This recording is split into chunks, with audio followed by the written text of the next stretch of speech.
Há um tempo atrás, foi muito significativo, há 2 anos atrás, praticamente, eu recebi um presente da igreja e foi bem especial. A Mayra é uma pessoa hipercriativa e ela tem a capacidade de perceber, né, o jeito de cada um. Como eu sou um homem emocional, ela me deu um presente emocional, né, um quebra-cabeça. E esse quebra-cabeça, ele era a foto da igreja, de vários irmãos da igreja que tiraram aquela foto. E ela me deu um quadro lindo, né, dele pronto, e também todo ele em quebra-cabeça, e me deu para mim montar. E foi bem interessante que quando eu estava montando assim, né, Deus vai trazendo memórias maravilhosas na nossa vida, e foi bem marcante para mim. E o tema da mensagem hoje é desvendando o quebra-cabeça de Deus. Desvendando o quebra-cabeça de Deus, né? Deus quebra a nossa cabeça mesmo, o nosso entendimento humano, porque a soberania de Deus é uma das coisas mais difíceis de a gente compreender. Mas quando a gente compreende e entende, é libertador. É o mais difícil de entender, a soberania de Deus sobre todas as coisas, quer nas circunstâncias, quer na nossa vida, quer no nosso destino, presente, passado e futuro, quer até na nossa salvação. É difícil de entender, mas quando a gente entende, é libertador. O texto de Gênesis 45, de 1 a 7, nós vamos ver então um desfecho de um quebra-cabeça de Deus na vida de José. E diante dessa circunstância, José entende toda a história da sua vida. É um dos capítulos e das narrativas mais longas da Bíblia, são 8 capítulos, eu não vou automaticamente falar, porque teria que trabalhar uma série sobre a vida de José, mas eu quero pontuar algo bem específico para a nossa reflexão hoje à noite. Gênesis 45, de 1 a 7. A essa altura, José não podia mais conter-se diante de todos que estavam ali. E gritou: façam sair a todos. Assim, ninguém mais estava presente quando José se revelou aos seus irmãos. E ele se pôs a chorar tão alto que os egípcios os ouviram e a notícia chegou ao palácio de Faraó. Então disse José aos seus irmãos: eu sou José, meu pai ainda está vivo. Mas os seus irmãos ficaram tão pasmados diante dele que não conseguiam responder-lhe. Chegue mais perto, disse José aos seus irmãos. Quando eles se aproximaram, disse-lhes: eu sou José, o seu irmão, aqueles que vocês venderam ao Egito. Agora não se aflijam, nem se recriminem por terem me vendido para cá, pois foi para salvar vidas. Outras versões falam preservar vidas, conservar vidas, que o Senhor me enviou adiante de vocês. Já houve 2 anos de fome na terra, e nos próximos 5 anos não haverá cultivo e nem colheita. Mas Deus me enviou à frente de vocês para lhe preservar um remanescente nessa terra e para salvar-lhes vidas com um grande livramento. Sabe aqueles momentos de respostas em sua vida? Aqueles momentos que você olha para trás e passa um filme na sua cabeça e você começa a imaginar e coisas começam a se conectar e você começa a entender desfechos em Deus. Todas aquelas circunstâncias, dores, sofrimentos, incertezas, privações, questionamentos, perguntas e mais perguntas. Por que, Deus? Por que tudo isso? Por que tudo isso me aconteceu? Incompreensões, lutas, e de repente, um dia específico, tudo faz sentido. Tudo começa a se encaixar. Tudo aquilo que não fazia sentido até então, tudo agora faz sentido. E a gente então para e diz: uau, agora eu entendi. Eu entendi o trabalhar de Deus. eu entendi porque tudo isso na minha história. Foi para este momento que eu sofri e vivi todas essas circunstâncias. Já vou chorar, tá bom? Eu vejo na vida de José pelo menos 3 entendimentos sobre este encontro com seus irmãos e porque ele entendeu, ele pôde caminhar no caminho da graça e do perdão. O primeiro é que José entendeu que Deus o escolheu desde o ventre da sua mãe, desde que era adolescente, menino, dotado de dons de administração, de um dom maravilhoso de interpretar sonhos, de sonhar. Ele entendeu que Deus o escolheu desde menino. No versículo 6, José expressa para os seus irmãos, nesse encontro, a situação histórica que aquele povo estava vivendo naquele tempo e naquele momento. Veja o versículo 6. Já houve, quando ele encontra os seus irmãos, ele diz, olha, já houve 2 anos de fome na terra. E nos próximos anos, nos 5 anos, não haverá cultivo e nem colheita. O Egito e toda a Palestina, toda aquela região, todas aquelas civilizações vizinhas, estavam vivendo e sendo afetados por 2 anos de fome. E ainda tinha mais 5 anos pela frente. Havia muita fome, seca, escassez de alimentos em toda aquela região. E José, ele tinha esse dom de interpretar sonhos. Deus deu o dom de, se a gente vai vendo na narrativa bíblica, ele tinha 2 específicos. Um era de administrador, porque aonde José estava, ele brilhava. Ele era um homem temente a Deus e ele tinha um dom. Deus deu sonhos a José. E ele ainda tinha um dom de interpretar sonhos. E 1 década atrás, antes deste tempo, basicamente, no contexto, José estava preso. Quem conhece a história de José sabe que ele estava preso por causa de injustiça, né? Tudo aquilo que ele sofreu, para resumir, foi parar numa prisão. E ele então, lá preso, interpretou alguns sonhos para algumas pessoas. Ele foi esquecido pelo copeiro, né, que teve diante de Faraó. Certo dia, então, esse Faraó, ele tem um sonho perturbador, um sonho que ele via vacas gordas e magras, e as vacas gordas comiam as vacas magras, depois espigas. E Deus, então, ele ficou perturbado com aquele sonho, chamou todos aqueles que poderiam, que trabalhavam com magia para interpretar os sonhos, ninguém poderia interpretar. E ele ficou perturbado, ele falou assim, não há ninguém que possa interpretar esse sonho, até que o copeiro, ele se lembra de José. Olha, quando eu estava na prisão, José, ele tinha um rapaz lá que ele pôde interpretar os sonhos, e ele interpretou 2 sonhos, e ele pode interpretar. Faraó, então, sabendo disso, manda chamar José.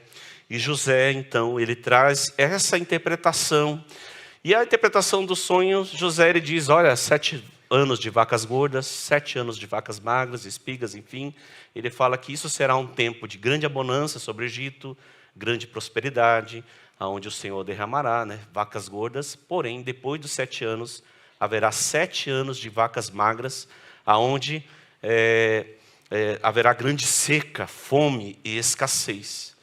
Diante disso também José, que era um administrador, revelador de sonhos, ele dá a sua instrução. Olha, levante um homem dentre o povo que possa administrar durante esses 7 anos, né, pegar ali uma quantidade de todo o celeiro e guardar durante esses 7 anos, para que no tempo de escassez tenha fartura, tenha armazéns, crie armazéns e faça isso.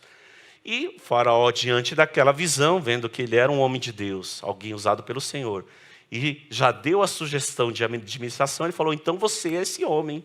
E José foi honrado diante de todos os povos, né, diante de todo o Egito. Depois de Faraó, ele foi o grande governante que administrou durante esses 7 anos de vacas gordas, fez celeiros. Acho muito interessante sobre a administração. José é o que mais instrui-nos como igreja sobre a administração, que nós devemos sim, não é não, meu irmão? No curso de finanças, a gente aprende sobre José, que a gente deve ser prudente, ajuntar, sempre guardar um valor, né, uma reserva para momentos de escassez. Sabedoria, graça do Senhor. E José dá essa instrução. Então, começa então o tempo de escassez, passou os 2 primeiros anos e todas as reservas secas sobre toda aquela região, fome. E todos os povos de todos os lugares da Palestina e do Egito vinham ao Egito para comprar alimento, né? Porque ali havia celeiros, armazéns de alimento e toda aquela multidão faminta vinha ao Egito para se alimentar. Deus, de forma antecipada, sabia desse tempo. Deus, de forma soberana, no seu quebra-cabeça, na cabeça de Deus, Deus sabia desse tempo de escassez. Sim ou não? Ele sabia. E porque Deus sabia que isso ia acontecer, Deus escolhe um homem. Escolhe um homem com várias circunstâncias para levar para este tempo. Por que Deus faz o que faz? Por que Deus permite o mal? Por que acontecem circunstâncias difíceis com pessoas muito boas? Deus permite e faz o que faz para que todos os povos da terra reconheçam que existe um único Deus, que Ele é Senhor sobre toda a terra, Criador e sustentador de todas as coisas. O mal, na verdade, já existe no mundo. O mundo está corrompido pelo pecado. Mas Deus, na sua soberania e graça, Ele permite o mal para que todos os homens, todos os povos da terra saibam que existe um Deus soberano, absoluto, o único Senhor, Criador de todas as coisas. Deus permite e faz o que faz para que todos os homens saibam que Ele dá a vida e que Ele tira a vida, que Ele dá o alimento e Ele tira o alimento. Deus é o Senhor do universo e de toda a criação. Deus permite e faz o que faz, porque é a sua bondade e misericórdia que conduz os homens ao arrependimento, para que todos os homens se voltem para Deus e professem o nome do Senhor, para que sejam salvos dos seus pecados. Deus permite e faz o que faz porque Ele é livre para fazer o que quer, independente da vontade humana, independente daquilo que eu acho que é bom para mim ou não. Ele faz porque Ele é livre e porque Ele é totalmente livre em seus pensamentos, soberania e poder. Ele faz o que faz para que todos saibam que somente Ele tem poder para salvar, para que todo aquele que invocar o nome do Senhor seja salvo. O segundo entendimento de José nesse encontro com seus irmãos, José entendeu que tudo aquilo que ele passou, todo o seu sofrimento, todas as suas dores, todos os seus incompreensões, foi Deus por trás de tudo. Uau! Deus estava por trás de tudo. Tudo era plano de Deus para habilitar José para este momento. Olha o versículo 5 e o 7. Olha o que José diz. José, naquele encontro com os seus irmãos, ele vê os seus irmãos depois de muito tempo de afastamento, de dores, de incompreensões. Deus, ele traz encontros. E José diz no versículo 5, José disse aos seus irmãos: não se aflijam e não se recrimine por ter me vendido para cá, pois foi para salvar vidas que Deus me enviou diante de vocês. Veja só, querido, a profundidade desse texto e também no versículo 7. Mas Deus me enviou à frente de vocês para lhe preservar um remanescente nessa terra e para salvar-lhe vidas com grande livramento. Não livramento de salvação. Aqui o contexto é fome, sede. Deus o separou para livrar o seu povo da fome. Que Deus maravilhoso. Que Deus soberano. que Deus perfeito, por trás da dor de José, de ser vendido como escravo, da rejeição, da traição dos seus irmãos, do esquecimento e de todas as dores, estava Deus por trás de tudo. Será que ele entendeu na época? Será que a gente entende? Não, querido, sinceramente não. Até esse momento, eu posso ter certeza que não. José entendeu que muito além dos erros dos seus irmãos, Deus permitiu tudo aquilo para que fosse um instrumento para este momento. E olha que não foi nada fácil a sua vida. José, olhando a história da criação de José, eu vejo que Jacó teve muitos erros, erros que pais não podem cometer. Talvez homens de Deus também têm heranças terríveis. Aí a gente separa o que é maldição hereditária e herança hereditária. Jacó tinha umas heranças desde lá, que ele era meio, trapaceador, era o filho mais novo e fez tudo aquilo para ter a bênção do primogênito. Sabe o que ele fez? Na sua velhice, que eu não gosto do termo velhice, eu aprendi um termo bem legal. A gente não se torna velho, a gente é seminovo. Amém? Meu primo ali, Pinheiro, da Bahia. Faz aí, querido. Levanta aí, primo de Pinheiro, Baiano. É baiano? É baiano, né? Baiano. Ele falou para mim que a gente é seminovo, a gente não é velho, tá, gente? Viu? Olha, chique. Ministério dos Seminovos. Ai. E quando Jacó era seminovo, e ele tinha vários irmãos, ele teve José. E começou a ter preferências, tratar José de maneira especial. Deu uma capa e toda aquela questão. O que ele gerou? Ciúmes, contenda, intrigas, lutas entre os irmãos, que normalmente acontece. É um erro terrível dos pais ter preferência. Esse é o meu preferido. Nunca faça isso. Nem nós, líderes, pastores, não pode ter preferências, querido. Embora a gente tenha afinidade, mas não pode ter preferências. O pai, ele nunca pode ter preferência por um filho. Agora, existem filhos que têm mais preferência pelo pai. Vou repetir. Um pai nunca pode ter preferência por um filho, mas tem filhos que preferem estar mais com o pai do que outros. Isso gerou ciúmes, ódio. E um dos textos mais marcantes, que eu posso só passar nesse texto paralelo, de Gênesis 37, 18 e 20, porque José ele nasceu nesse ambiente de preferência, de cuidado, tal. Mas Deus era com ele, Deus escolheu José. Ele era dotado de sonhos, ele começou a ter sonhos. E ele começou a falar desses sonhos, Na nossa infância, como menino, a gente faz coisas... A gente não está pronto, gente. A gente não é pronto. Sabe? Eu olho para trás, quando eu era adolescente, ninguém dizia que eu ia ser um pastor. Tá? Eu era aquele... Sabe aquele que... Esse Deus usa e separa para a glória dele. Amém? Mas ele era um adolescente travesso, e gostava de brincar, ia com a capa e provocava os irmãos e toda aquela coisa, e os irmãos ficaram odiando. E quando ele sonhou ainda, e ele teve a visão deste momento, quando ele teve a visão, mesmo não entendendo o que era, ele viu lá na frente. Os seus irmãos o odiaram. O quê?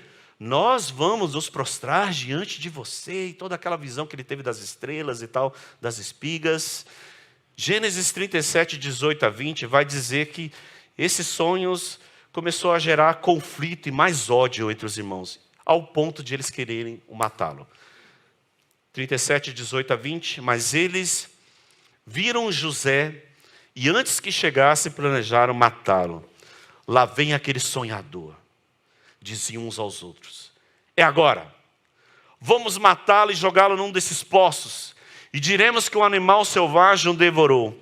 Veremos então o que será dos seus sonhos.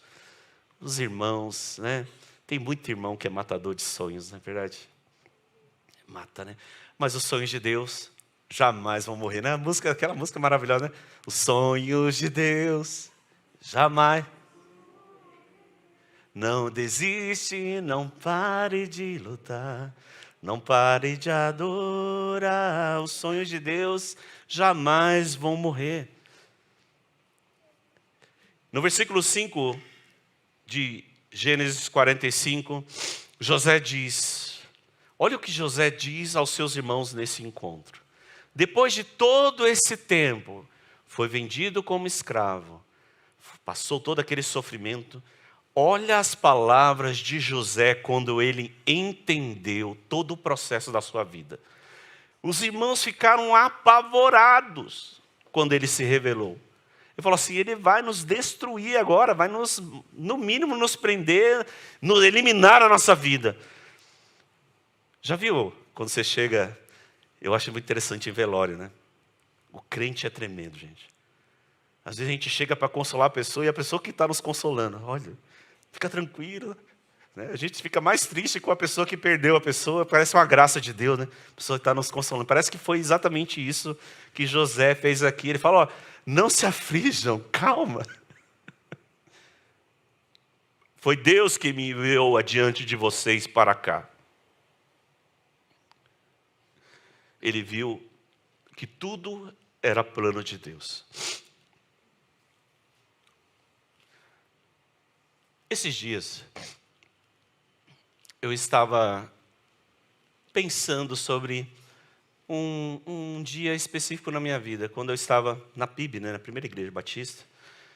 Teve um tempo que, devido às circunstâncias, meu pai ficou doente e sabe como é que é, né? Meu pai, houve uma situação, nós saímos daquele lugar e foi bem difícil.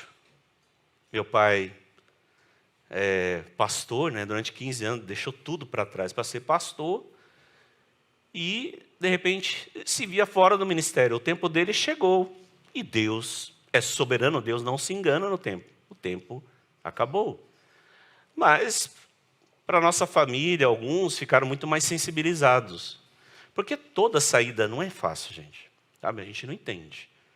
A gente quer se esconder, quer ir. É difícil tu entender certas situações.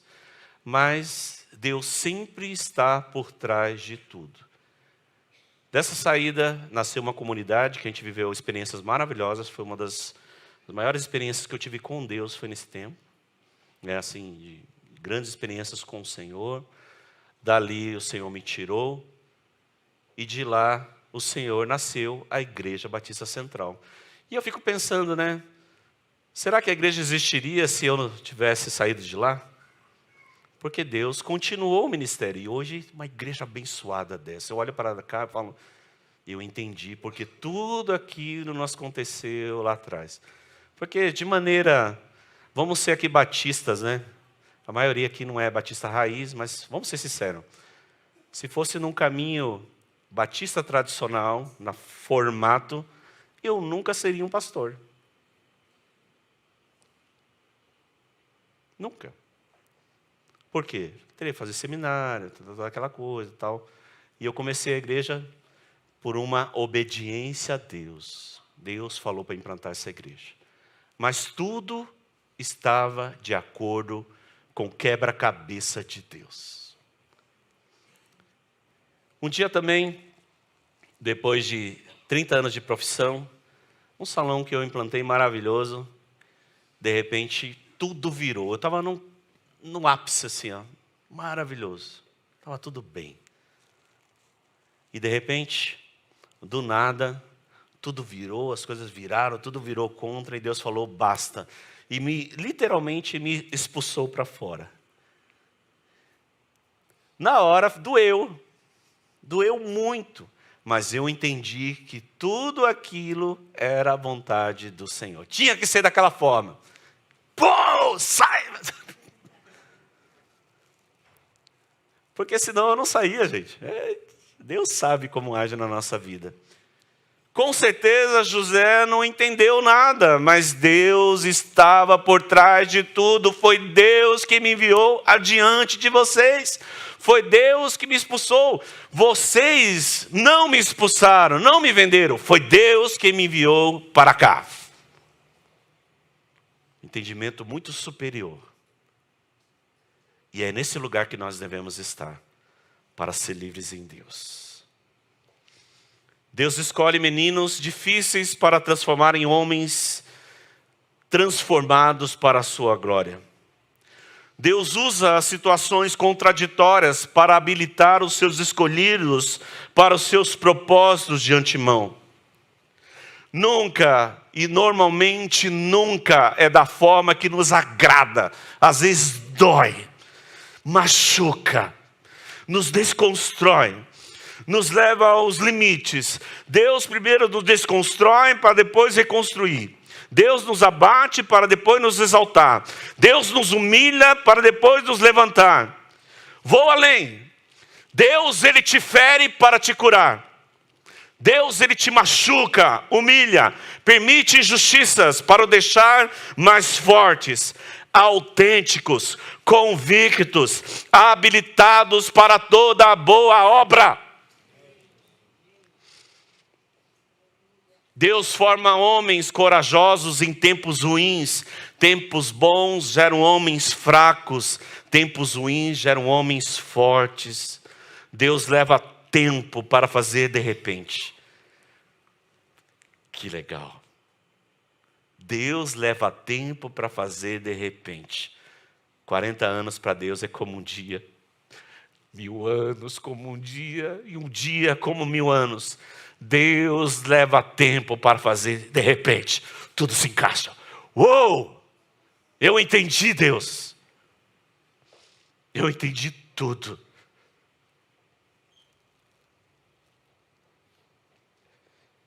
O terceiro entendimento de José foi que quando ele entendeu o que aconteceu, e aí eu quero chamar a atenção, querido, ele pôde derramar graça e perdão para os seus irmãos. Veja o versículo 1 e 2. Visivelmente no texto, José lhe guardava uma dor dentro de si. E Deus precisava tratar o seu coração. Homens de Deus também podem ter cicatrizes internas que guardam durante anos. E Deus proporcionou esse encontro para tratar algo também no coração de José. Veja só no versículo 1 e 2. A essa altura, José não podia mais conter-se diante de todos que estavam ali e gritou. Eu falo que ele averbou uma dor, botou para fora tudo aquilo que estava escondido durante anos acumulado. E disse, façam sair a todos. E assim ninguém mais estava presente quando José se revelou aos seus irmãos. Versículo 2. E ele se pôs a chorar tão alto que os egípcios o ouviram. E a notícia chegou ao palácio de Faraó. Este encontro, este lugar, o lugar da sua dor é o lugar da sua cura. Aonde você foi ferido é o lugar aonde você vai ser curado. Se os irmãos te machucaram, é nos relacionamentos que você tem a cura.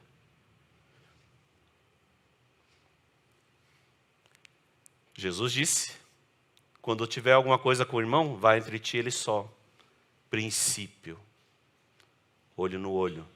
Deus proporcionou um encontro aqui. E mesmo José sendo um homem escolhido de Deus, ele carregava essa dor. O tempo não resolveu. A distância não resolveu. E nem a posição social e a prosperidade de José, embora ele esteja numa posição, um reconhecimento, também não resolveu a sua dor. Algo precisava ser liberado na vida de José. José tinha tudo para aquele momento se vingar. Falou, é agora. E você vai ver em outros momentos, né, que os seus irmãos o encontraram, que ele desejou sim. Tá? Ele desejou fulminá-los. Assim, eu vou acabar com esses caras, agora eles vão ver. Eles vão ver. E ele fez vários testes, né? Fez vários testes. E ele viu seus irmãos se humilharem, fez aqueles testes e tal. Ele tinha tudo para matá-los, para colocar numa prisão. Mas José, em vez disso, quando ele entendeu, fala comigo, entendeu, eu entendi, ó. Quando José entendeu que tudo na sua vida foi plano de Deus, ele caminhou no caminho do perdão e da graça. José, ele deu alimento aos seus irmãos. José ali naquele momento perdoou os seus irmãos.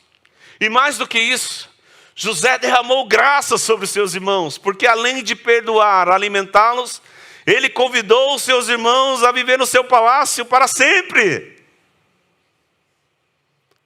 Isso é graça, amado. E graça não é só perdoar, é dar além do que merece. A gente fala tanto de perdão, mas não quer andar junto. Eu perdoo, mas eu quero distância. Isso não é perdão de Deus. O caminho da graça é do derramar para quem não merece, amar quem não merece amor. José, quando entendeu tudo, soube o que é perdoar.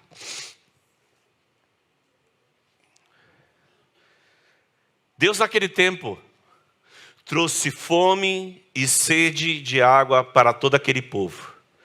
Mas existe uma fome e uma sede de pão que o pão dessa terra e a água dessa terra nunca pode saciar um homem. Deus, através do profeta Amós, em Amós 8, versículo 11, Deus disse: eis que vem dias, diz o Senhor, em que enviarei fome sobre a terra, não fome de pão e nem sede de água, mas de ouvir as palavras de Deus. Existe uma multidão faminta das palavras de Deus. Existem as palavras de Deus que são as únicas que podem alimentar um povo. Deus mesmo sabe que mais profundamente do que o pão e a água, você está aqui porque tem sede das palavras de Deus. José foi escolhido por Deus para preservar um povo da fome que viria sobre o Egito. Mas Jesus é o enviado de Deus para salvar o seu povo dos seus pecados. Jesus é o pão da vida. Ele diz em João 6, versículo 35, Jesus olhando toda aquela multidão faminta, parece a cena de todo o Egito e de toda a civilização. Jesus olhando toda aquela multidão, ele acabou de multiplicar o pão. De 2 pães fez um milagre maravilhoso, multiplicou 2 vezes para aquela multidão. E ele começou a confrontar aquela multidão: olha, vocês estão vindo atrás de mim, não é por causa de mim, por causa das palavras do Senhor, mas é por causa do pão. E ele então olha a fome mais profunda do ser humano e diz: aquele que comer o pão que ele lhe der, nunca mais terá fome. E ele diz no versículo 35, eu sou o pão da vida. Aquele que vem a mim nunca terá fome, e aquele que crê em mim nunca terá sede. Sabe essa fome insaciável que você tem, que não para? Ela é das palavras de Deus. Ela é do Evangelho. Essa fome é sobre Jesus. Sabe essa sede insaciável no teu espírito? Somente o Senhor pode saciar completamente essa sede. Há uma fome aqui. E há uma fome sobre todos. A primeira fome é para aqueles que não conhecem Jesus. Você que não conhece Jesus e ainda não tem uma experiência com o próprio Cristo. Não são o pão, não são as riquezas, não é a prosperidade, não é nada deste mundo que vai matar a tua sede, a não ser as palavras de Deus. E sabe quem são as palavras de Deus? É o próprio Senhor. João 1. Eu sou o Verbo, eu sou o Logos, eu sou aquele que se encarnou, está entre vós. O próprio Senhor é que sacia a tua alma e sacia a sua sede. O próprio Jesus.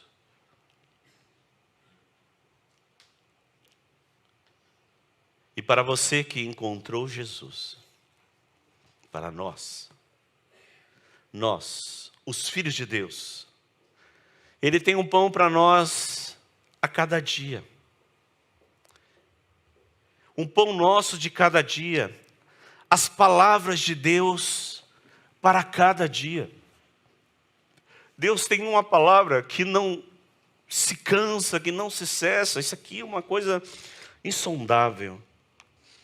Como é maravilhoso quando você abre a palavra de Deus e ela salta e o Espírito Santo fala com você.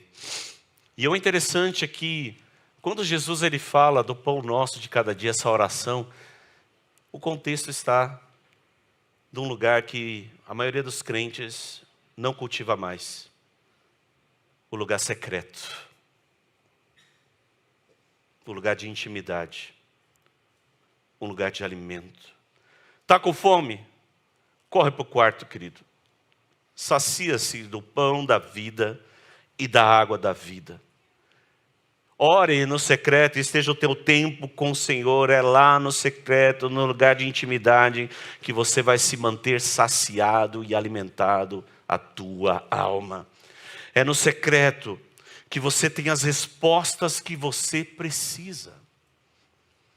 É lá, querido, na tua reflexão que você vai entender o quebra-cabeça. Você vai orar, o Senhor fala, eu entendi, Deus. Eu entendi o que o Senhor está tratando na minha vida.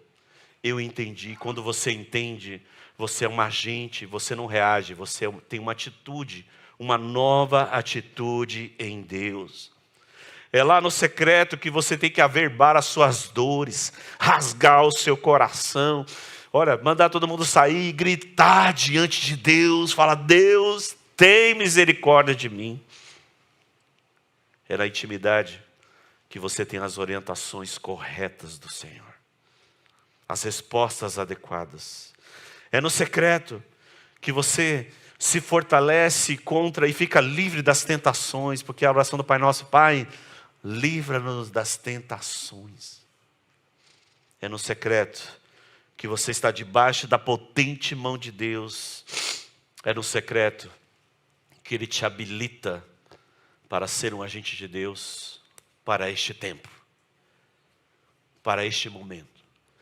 Assim como José, Deus chamou você para ser um instrumento de Deus para esta geração. José foi a resposta para aquele tempo. E você deve ser a resposta para este tempo. Jesus é a resposta, mas você que seja esse instrumento de Deus. Amém? Quando a gente entende, você pode caminhar no caminho do perdão.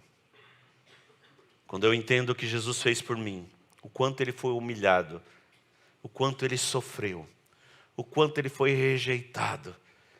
Cristo, você acha que José sofreu? Olha o nosso Senhor. Se esvaziou, veio e tomou o nosso lugar, tomou as suas dores, foi compreendido, cuspido, esbofeteado, chamado de tantas coisas, foi preso, vendido, olha só gente, parece José, né? Vendido por 30 moedas de prata, os irmãos de José venderam. E sabe de uma coisa que aconteceu? Ele morreu pelos seus irmãos, Jesus morreu pela igreja. E sabe o que aconteceu na cruz?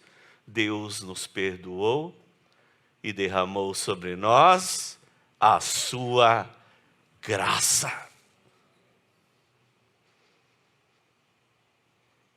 Graça. Por isso Deus diz, Pai, perdoa-lhes. Quem sabe o Senhor está falando assim, não se aflija agora. Se você reconhece os seus pecados e o quanto você pecou, os seus irmãos assim, meu Deus, agora estou perdido. Se humilharam, se arrependeram, se rasgaram. Mas José derramou graça. Se você reconhecer as suas dores, seus pecados diante do Senhor, se humilhar diante do Senhor, será livre dos seus pecados, completamente perdoado. E Deus derrama a sua maravilhosa graça. Esse é o quebra-cabeça de Deus. Não sei a tua história, querido. Quantas coisas ruins e quantas respostas você veio buscar aqui.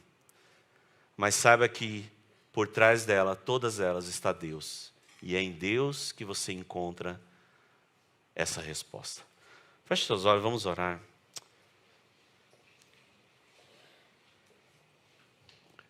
Pai, eu quero orar no nome de Jesus. Muitos entraram aqui, Senhor, buscando respostas que só o Senhor pode dar. A minha oração, Deus, é que o Senhor abra o entendimento, a compreensão, que cada um que está aqui entenda a sua história, o seu tempo e o que esse momento que o Senhor preparou para cada um de nós. Que o Senhor, ó Pai, eleve o entendimento e que os nossos irmãos caminhem, ó Pai, no caminho do perdão e no caminho da graça. Que Teu Espírito Santo, ó Pai, revele a Tua vontade. E amado, se você está aqui e quer entregar a sua vida a Jesus, que você se levante, entregue a sua vida e confie nele. A minha oração é que você venha aqui buscar respostas e Deus, Ele falou ao seu coração. E que você se levante como José. Que entenda que Deus, que a sua vida está nas mãos do Senhor. Que você não fique amargurado, se questionando, se perguntando os porquês. Mas entenda o porquê Deus fez tudo isso. Há esses dias atrás, uma mulher ministrou aqui algo muito interessante. Que Deus, Ele provoca a circunstância para esticar o nosso coração. E esticar é habilitar, é trabalhar misericórdia, graça, compaixão. Talvez tem pessoas que precisam você perdoar, rasgar dívidas. Lembrar de que todo o processo que aconteceu, muito mais do que os seus irmãos, Deus estava por trás de tudo. Que você venha perdoar e rasgar, ser livre e caminhar com o Senhor.